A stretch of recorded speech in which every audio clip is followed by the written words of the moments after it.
शिरोळ तालुक्यात नुकत्याच पार पडलेल्या दत्तवाड जिल्हा परिषद मतदारसंघात काँग्रेसचे नेते उदय पाटील यांच्या पत्नी दीपाली पाटील या निवडणूक रिंगणात होत्या. ऐन प्रचाराच्या रणधुमाळीत ही रणधुमाळी सुरू असताना उदय काकासो पाटील यांच्यासह चार जणांवर कोल्हापूर पोलीस अधीक्षकांनी हद्दपारीचा आदेश लागू केला होता. तो दिलेला हद्दपारीचा आदेश विभागीय आयुक्तांनी रद्द केला. महाराष्ट्र पोलीस अधिनियम 1951च्या कलम 55 अंतर्गत करण्यात आलेल्या कारवाईविरोधात दाखल केलेल्या अपिलावर हा महत्त्वाचा निर्णय देण्यात आला आहे. कुरुंदवाड पोलीस ठाण्याच्या हद्दीत राहणारे उदय काकासो पाटील, विशाल रामचंद्र कांबळे, प्रशांत आनंदराव पाटील, रवींद्र काकासो पाटील आणि सुनील कुमार मादनगे यांच्यावर कोल्हापूर जिल्ह्यातून 2 वर्षासाठी हद्दपार करण्याचा आदेश पोलीस अधीक्षकांनी दिला होता. या आदेशाविरोधात संबंधितांनी विभागीय आयुक्त पुणे यांच्याकडे अपील दाखल केलं होतं. प्रकरणाची सुनावणी घेऊन विभागीय आयुक्त डॉक्टर चंद्रकांत फुलकुंदवार यांनी पोलिसांनी दिलेल्या कारणामध्ये पुरेसे ठोस पुरावे नसल्याचं नमूद केलं आहे. तसेच केवळ काही गुन्हे दाखल असल्याच्या आधारावर टोळी म्हणून घोषित करून हद्दपार करण्याचा निर्णय योग्य नसल्याचं निरीक्षण नोंदवलं आहे. त्यामुळे पोलीस अधीक्षक कोल्हापूर यांनी दिलेला हद्दपारीचा आदेश रद्द करून प्रकरण निकाली काढण्याचे आदेश विभागीय आयुक्तांनी दिलेत.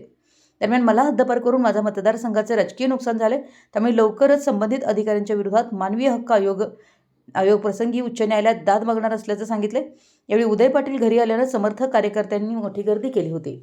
यावेळी बोलताना उदय पाटील म्हणाले की माझ्या हद्दपारीचा चुकीचा प्रस्ताव पाठवणाऱ्या कुरुंदवाड पोलीस ठाण्याच्या तत्कालीन अधिकाऱ्यांविरोधात मानवी हक्क आयोग अथवा उच्च न्यायालयात आपल्यावर झालेल्या अन्यायाबद्दल दाद मागणार असल्याचा इशारा दत्तवाड इथल्या उदय पाटील यांनी पत्रकार बैठकीत दिला आहे.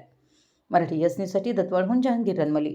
होते लोकांच्यापर्यंत पोचायला आम्हाला मिळाले नाही शेवटचे 3 दिवस. त्यामुळे थोडक्या मताने कुठेतरी आम्हाला पराभव पत्करावा लागला.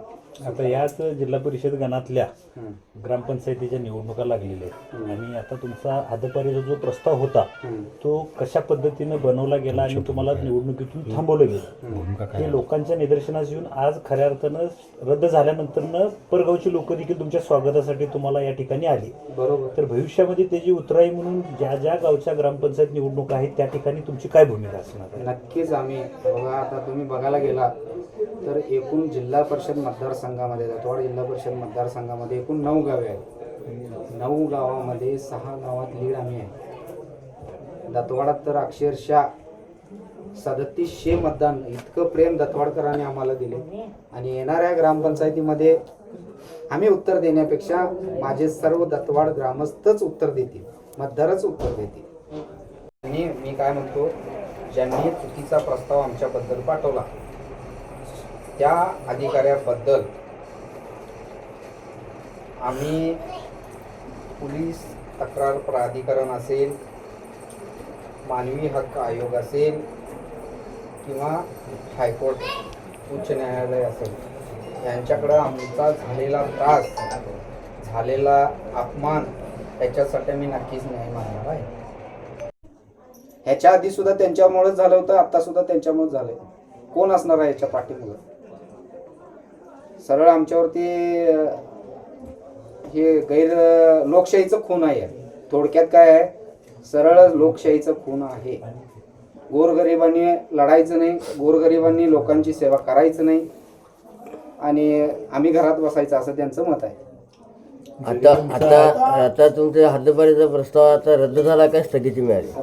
रद्द झालं. काहीच तथ्य नाही, त्याच्यामुळे रद्द झालं. आम्ही खरं होतो म्हणून रद्द झालं. आता हे हद्दपार झाल्यानंतर तुम्ही कोणाकडे मागणी केली आणि कशा पद्धतीने ते प्रोसेस झालं थोडक्यात? हे बघा, ज्यावेळी हद्दपारीचं प्रस्ताव आमच्यावरती कुरुंदवाड पोलीस स्टेशन मधनं आता जे साहेब आहेत त्यांनी केलेले नाही, ज्या आधीचे एपीआय होते त्यांनी हा प्रस्ताव पाठवला आणि तिथून आमच्या सुनावण्या झाल्यानंतर आमच्यावरती एकही पेंडिंग गुन्हा नाही आहे किंवा आमच्यावरती काही केसेस नसताना सुद्धा तो चुकीच्या पद्धतीनं प्रस्ताव मंजूर करण्यात आला.